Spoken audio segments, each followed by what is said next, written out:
استاد عبدالغفور برشنا، ستاره در 7 آسمان هنر.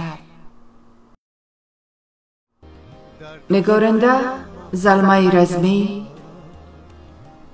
گوینده متن ثریا صدیق، تدوین کلپ فاروق زرنگ. خود رایم و خود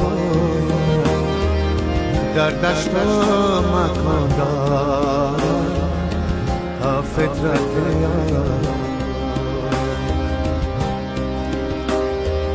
آبم نم باران است، فارغ ز لب جویم، تنگ است محیط آنجا در باغ نمی ملاله آزاد.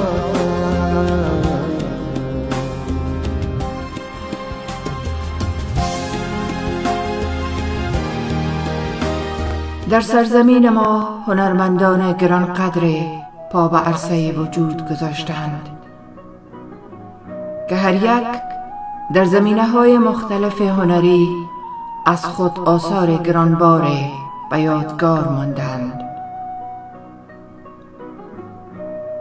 بدون هیچ تردید یکی از این هنرمندان گرانقدر زنده یاد استاد عبدالغفور برشناست.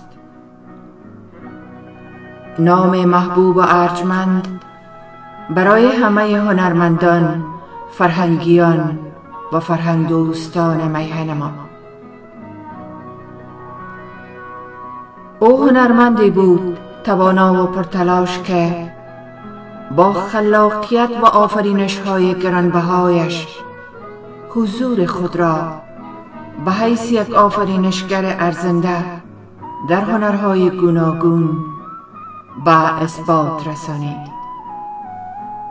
شرح زندگی پربار و کارنامه‌های هنری او در عرصه‌های هنر نقاشی، تئاتر، موسیقی، شعر و ادب در این نوشته کوتاه نمی گنجد، چون که باید با بیان بیشتر مورد ارزیابی و قدردانی قرار بگیرد. استاد برشنا در سال 1285 خورشیدی چشم به جهان گشود.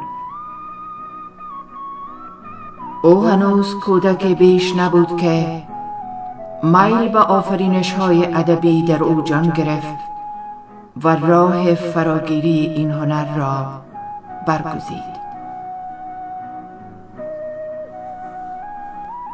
مهارت و تواناییش در هنر نقاشی استادانش را به حیرت و تعجب می‌انداخت.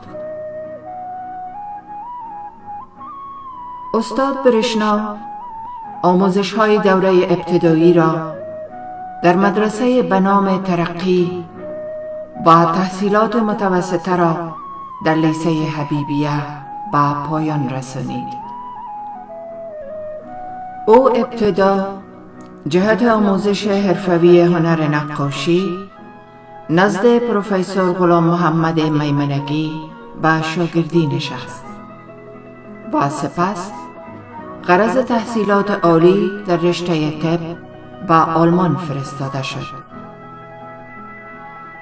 وی چون این رشته را مطابق ذوق خود نمیدید، از مسئولین دولت وقت تقاضا کرد که زمینه تحصیل را در رشته هنر نقاشی برایش مساعد سازند تا هنر نقاشی را به شکل حرفوی و اکادمیک بیاموزد، ولی کسی به تقاضایش اعتنای نکرد. او سالها پیش در یکی از مصاحبه‌های رادیوییش چنین اظهار می‌دارد: من قبل از سفرم به آلمان به سرمفتش صدر اعظم هاشم خان گفتم که ممکن است یک دکتر شوم، اما یک دکتر بد، ولی ممکن است یک نقاش خوب شوم. آنها در جوابم گفتند که امروز در افغانستان نقاشی به درد ما نمیخورد. در موسیقی هم برادر من نزد استاد نوروز، برادر استاد قربان علی، شاگرد بود. و در موسیقی هم برادر من با پیش خدا بیامرز استاد نوروز، برادر استاد قربان علی، و من همیشه در اکون میشیشتم گوش میکردم. بس و یک روز از من خدا بیامرز استاد نوروز پرسان کرد که چطور تو شوق داری؟ من گفتم بله همیشه که شما دست دادین من اینا رو یاد دارم و من وقت خواندم همین چیزا و بسیار استاد مرحوم تعریف کرد. استاد برشنا در جریان زندگیش در آلمان نزد ماکس لیبرمن آلمانی آموزش دید و هم مدتی را برای آموزش در رشته‌های رسامی، لیتوگرافی و فن جدید مطبع و چاپ در شهرهای برلین، لایپزیگ، مونشن و بریمن سپری کرد. استاد برشنا در سال 1315 وقتی از آلمان برگشت به حیث معلم در مکتب صنایع مقرر شد. در سال 1321 به حیث مدیر در لیسه نجات، در سال 1329 به حیث آمر نشرات رادیو کابل و سپس به حیث مدیر مکتب صنایع و بعد به صفت مشاور در وزارت معارف ایفای وظیفه نمود. او طی این سالها علاوه از مشاغل دولتی نه تنها با نوشتن قصه ها و افسانه های تاریخی در مجلات آریانا و ژوندون، کمپوز آهنگ های دلپذیر برای هنرمندان مستعد رادیو و نگارش مقالات و سرودن اشعار ناب با مطبوعات کشور همکاری نمود، بلکه رادیو و تئاتر را وسعت بخشید، نمایشات رادیویی را به وجود آورد، درامه‌های زیادی برای تئاتر نوشت، صدها نوشته و مقاله علمی و ادبی را از زبانهای آلمانی و انگلیسی با فصاحت و ملاحت و زبان فارسی دری ترجمه نمود تا درهای اسرار فرهنگ و علم و ادب ملل مترقی را بر روی هموطنانش بگشاید و به کمک آن به افقهای نو برساند.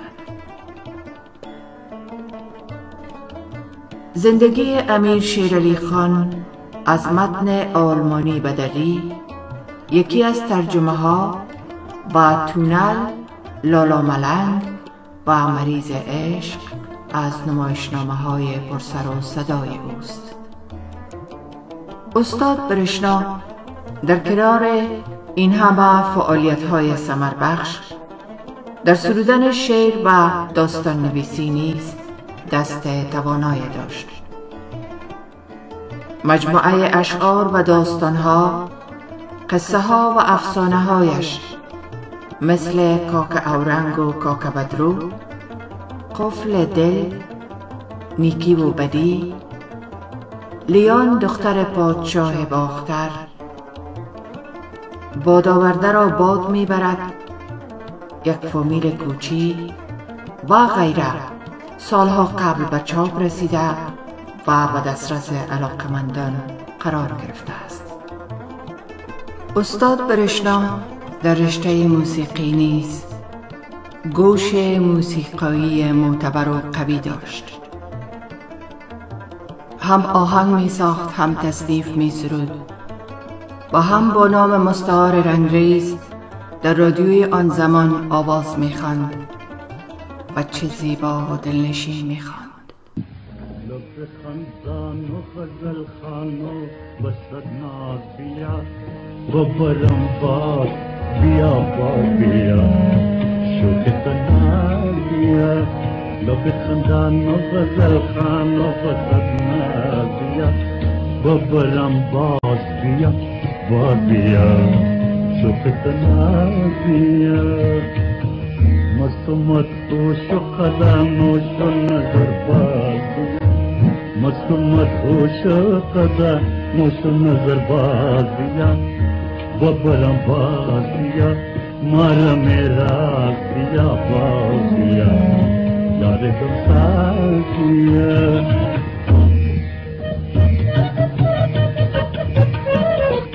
تصنیف ها و آهنگ های ماندگار وی که با صدای هنرمندان معروف موسیقی افغانستان به اجرا در آمده است بیشمارند. من لاله آزادم با صدای خانم آزاده و عبدالوهاب مددی.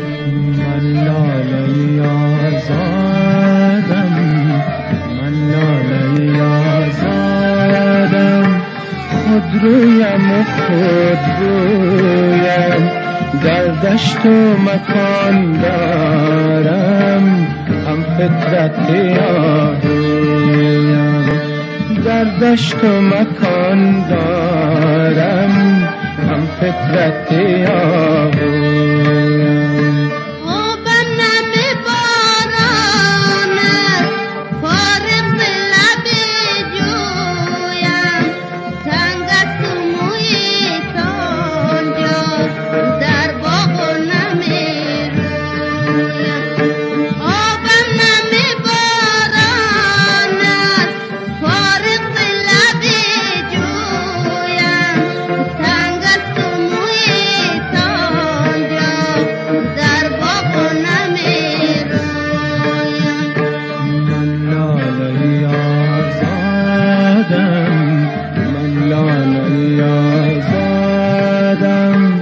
خودرویم و خودرویم در دشت و مکان دارم هم فطرت آرویم در دشت و مکان دارم هم فطرت آرویم. شاگردان بسیاری تا آخرین روزهای حیاتش هر بار که فرصت دست میداد قدردان زحمات او بودند. یکی از سرشناسترین آنها استاد جلیل زلان بود که برای قدردانی از وی گفته است. خب شاغل زلان، شما که معلوم است از طرز خواندن و ارادتی که دارین به استاد برشنا، باید تو قبول کنیم که شما از جمله شاگردها و پیروای از او به شما معرفی شدید. من افتخار شاگردی شما دارم. لطفا اینا رو شما از خانه هنری استاد مرحوم چیزی اگر به خاطر داشته باشین به قسم نمونه از مکتب هنری استاد چیزی به شنونده‌های عزیز رادیو افغانستان بشنوانید. بله شاگرد رونا، برای که من یکی از شاگردای استاد مرحوم هستم که تقریبا پس از سن 10 سالگی تا به حال که تقریبا سن من به 42-43 میرسه. ما جوان هستین؟ لطف کنید. ما شاگرد استادم بودیم و ما از هنر موسیقی که اندوختهایی که اونا داشتن حتی رو از کوشش کردیم و یاد گرفتیم بازی آهنگای موسیقی و آهنگای بسیار مزیاد دارم از استادم. البته که از 20 یا 30 سال به این طرف مشاگرد از اون بودم، اما دو آهنگ ازیده که یکیش به نام گلازار است و یکی اون آهنگ پشتویست به نام پرتک چشمان و این آهنگا با آرشیف رادیو موجود نیست.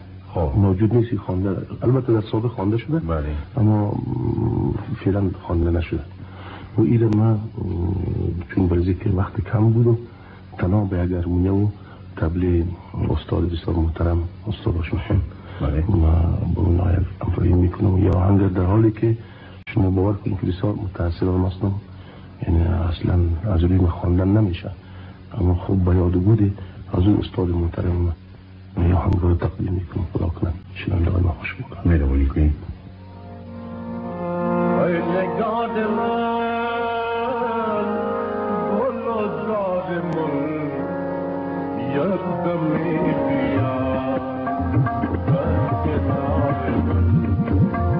ای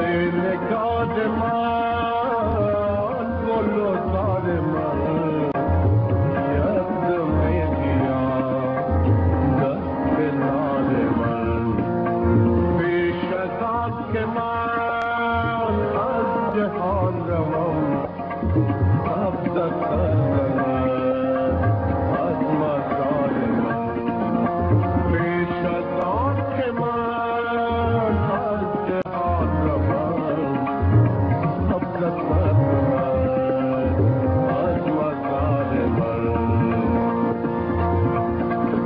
چه مقدار خون دردم مرده باشم چه مقدار خون دردم مرده باشم که بر خاک مایی و من مرده باشم پیش از آن که من از جهان روم قبض از سلطنت از مزار من پیش از آن که من از جهان روم قبض از سلطنت از مزار من از مسجد سوی میخانه آمد پیر ما با صدای احمد ولی.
گر رفتی مزار باغبان باشی با صدای ذبیح الله روح انگیز. گر رفتی مزار باغبان باشی گر رفتی مزار باغبان باشی قالیچه بیار باغبان باشی قالیچه بیار باغبان باشی گلاله سرخش پیاله پیاله بر در و دیوار گلاله سرخش پیاله پیاله بر در و دیوار گر رفتی مزار باغبان باشی گر رفتی مزار باغبان باشی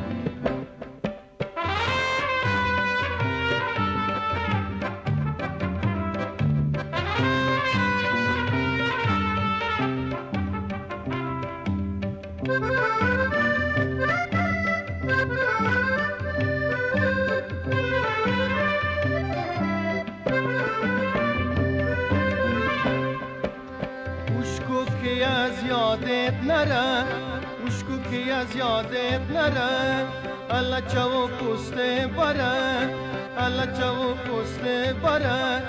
هرچند رفتی از نظر، هرچند رفتی از نظر، یاد مرا کن در سفر، یاد مرا کن در سفر. گر رفتی مزار باغبان باشی، گر رفتی مزار باغبان باشی، حالیچه بیار باغبان باشی، حالیچه بیار باغبان باشی. گلاله سرخش بیار. شیرین عمر چه تیریجی دریغ دریغ با صدای دکتر ناشناس. شیرین عمر چه تیریجی دریغ دریغ، دو پسر بهیجی دریغ دریغ. شیرین عمر چه تیریجی دریغ دریغ، دو پسر بهیجی دریغ دریغ.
همچنان یکی از کمپوزهای او با آواز منادی آوازخوان شهیر هند در فیلم وقت است به نام ای میری زهره جبین.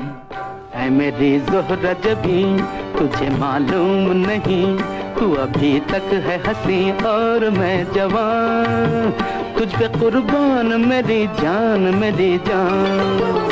ऐ मेरी ज़ोहरा जबीं तुझे मालूम नहीं, तू अभी तक है हंसी और मैं जवान, तुझ पे कुर्बान मेरी जान मेरी जान.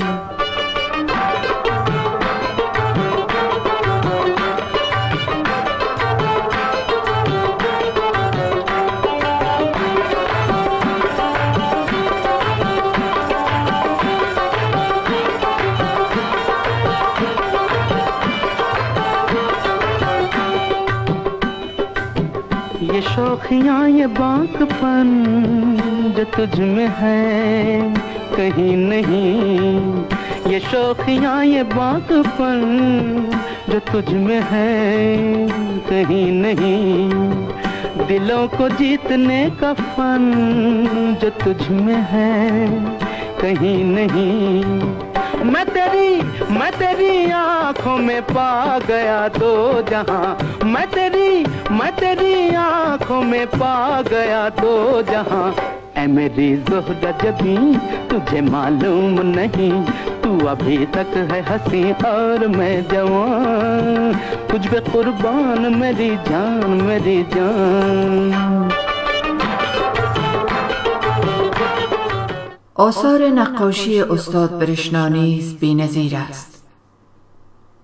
برخی از آثار وی در نگارستان ملی در کابل موجود است.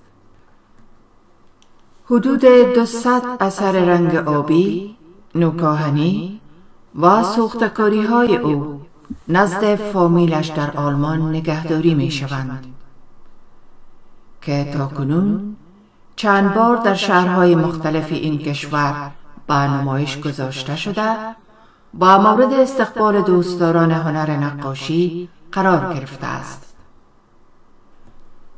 استاد برشنا در انسانیت، ادب و فروتنی، صمیمیت و صفا و خدمات صادقانش در رادیو و برخوردش با همکاران و اهل هنر نیز کم نظیر و زبان زده هم است. استاد برشنا در سال 1968 با پاس قدردانی از خدمات ارزندش در جهت انکشاف روابط فرهنگی بین آلمان و افغانستان از طرف هنریش لوبکه رئیس جمهور وقت آلمان مدال عالی دولتی را دریافت کرد. چراغ زندگی عبدالغفور برشنا، این استاد مسلم فن نقاشی، تئاتر و هم ترانه‌سرا و آهنگساز، مترجم، شاعر، قصه پرداز و افسانه نویس کم نظیر، پس از 67 سال پربار و افتخار آفرین در 25 جدی سال 1352 خورشیدی خاموش شد و به جاودانگی پیوست. مهدی ظفر و شفیق حبیبی، گویندگان نامور آن وقت، برنامه را برای بزرگداشت از این هنرمند گرانقدر تهیه دیده بودند که توجه شما را به بخشی از آن جلب می‌کنیم. و خدای پاک را شکر می‌کنند که یک جوان با ارمغان علم و هنر از خارج به وطن برگشته است. نه تنها از زنگوگرافی و چاپ رنگرا آموخته است، بلکه قدر خط را می‌شناسد و خط خوش دری را تشخیص می‌کند. معنی کار فنی را می‌داند. از عکاسی بیگانه نیست. از سیاه شدن دست و لباس خود با فروش و مطبعه عار ندارد. در دیزاین استاد است. با همکاران سلوک او سلوک انسانیت است. هموطن خود را سخت دوست دارد و نیکو قدر می‌کند و به استعداد هموطن خود معتقد است. چیزهای تازه می‌آورد. در این روزها اولین شماره‌های مجله کابل ترتیب داده می‌شود. همه رسم‌های مهم آن را برشنا تهیه می‌کند. در همان سالها اولین کسی است که مناظر تاریخی قدیم کشور را از روی تخیل در پرده نقاشی می‌آورد. اولین کسی است که شخصیت‌های بزرگ تاریخی، سیاسی، عسکری و علمی و ادبی افغانستان را از روی تخیل تمثیل می‌کند. و حتی در تئاتر او رادیو را انکشاف داد و برای اولین بار به شکل منسجم درام‌ها و نمایشات رادیویی را به وجود آورد. در آن زمانها تأثیر آن نمایشات بی‌نظیر است، غیر قابل تصور است. وزیر اطلاعات و کلتور پوهاند دکتر نوین بر سر خاک او صحبت کرد. در لحظه‌ای که جمع غفیری از هنرمندان و علاقمندان استاد حضور به هم رسانیده بودند. چند لحظه قبل با تأسف عمیق استاد گرانمایه و نامداری را به خاک سپردیم که خاطره ایشان برای همیشه نزد همه، مخصوصا کارکنان مطبوعات و معارف کشور، زنده خواهد بود. قائد ملی و مؤسس جمهوری ما، شاغل رئیس دولت و صدر اعظم، این اطلاع از وفات المناک استاد برشنا و من هدایت دادند تا تأثیرات عمیقشان را با خانواده محترمشان و تمام نویسندگان، شعرا و هنرمندان کشور برسانند. قائد ملی ما وفات استاد برشنا را یک ضایعه بزرگ علمی و فرهنگی برای کشور خواندند. اخیر از جانب خود و نمایندگی از وزارت اطلاعات کلتور و وزارت معارف مراتب تأثیرات عمیق خود نسبت این ضایعه بزرگ و بازماندگان مرحوم و مغفور استاد برشنا تقدیم می نمایم. خدمت جناب برشنا فراموش نشده نیست.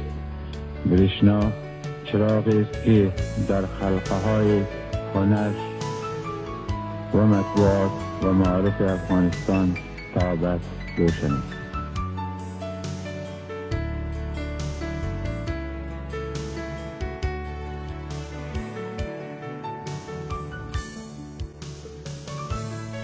روانش شاد و نام و یادش جادم